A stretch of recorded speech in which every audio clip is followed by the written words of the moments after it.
سلام رفقا، عباس فایرم. امیدوارم هر جا هستی سالم و سلامت باشید، حالتون خوب باشه. تو این جنگ هم خیلی مراقب خودتون باشید. 2-3 روز کشور ما دچار جنگ و مشکل شده، موشک بالای آسمونا، منفجر، بمب. مراقب خودتون باشید، اصلا ترس نداشته باشید. قبل اینکه این ویدیو رو بخوام واسهتون توضیح بدم، حتما منو سابسکرایب کنید، لایک و کامنت هم فراموش نشه. خلاصه از من حمایت کنید. بریم سراغ ویدیو.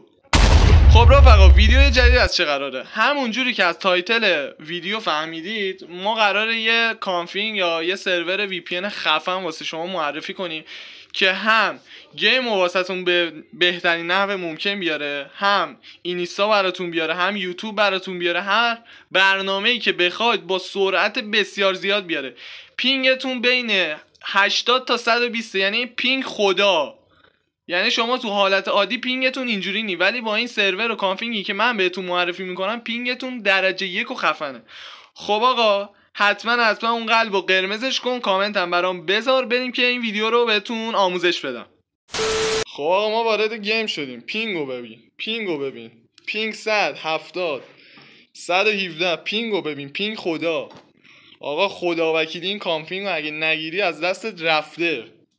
این سرورهای خفنی که ما میسازیم اگه نگیری از دستتون رفته.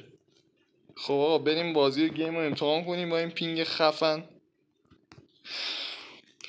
نفس هم گرفته، اینقدر بمب و ترقه بالا سرمون زدن که وضعیت اسفناک.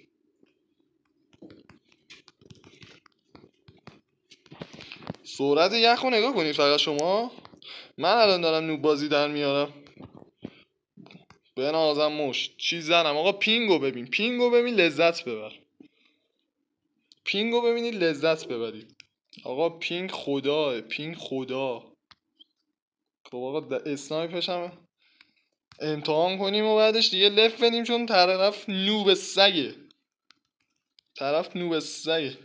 یه خورده دارم توپق هم میزنم، بالاخره دیگه جنگه دیگه. اوضاع احوال خوب نیست. آره این پینگه دیگه تهش خیلی بالا باشه، تهش بالا باشه دیگه رو 100 و... آره داشتم میگفتم تهش بالا باشه دیگه میاد رو 160 دیگه. از 160 عمرم بالاتر بره. خب رفقا، من کلن 2 تاگان رو امتحان کردم واسه این که زمان ویدیو کم باشه و شما با این اینترنت های افتضاح بتونید ویدیو رو ببینید و سریع بیاد کانفیگ ها رو از من بگیرید و امتحان کنید.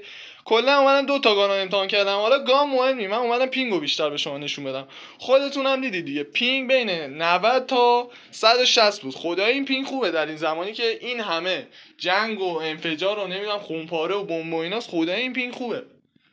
آره خلاصه دیگه، حتما اگر میخواد این کانفیگا رو دریافت کنید به پیوی من داخل روبیکا پیام بدید یا داخل تلگرام. من جفت آیدیامو این زیر واسهتون گذاشتم. حتما پیام بدید که من بهتون بگم شما این کانفیگا رو چجوری به دست بیارید. خب رفقا، مرسی که تا آخرین ویدیو با من همراه بودید. حتما این ویدیو رو لایک کنید، کامنت هم بذارید. سالم و سلامت باشید، از خودتون مراقبت کنید. تا ویدیو بعدی شما رو به خدای بزرگ میسپارم.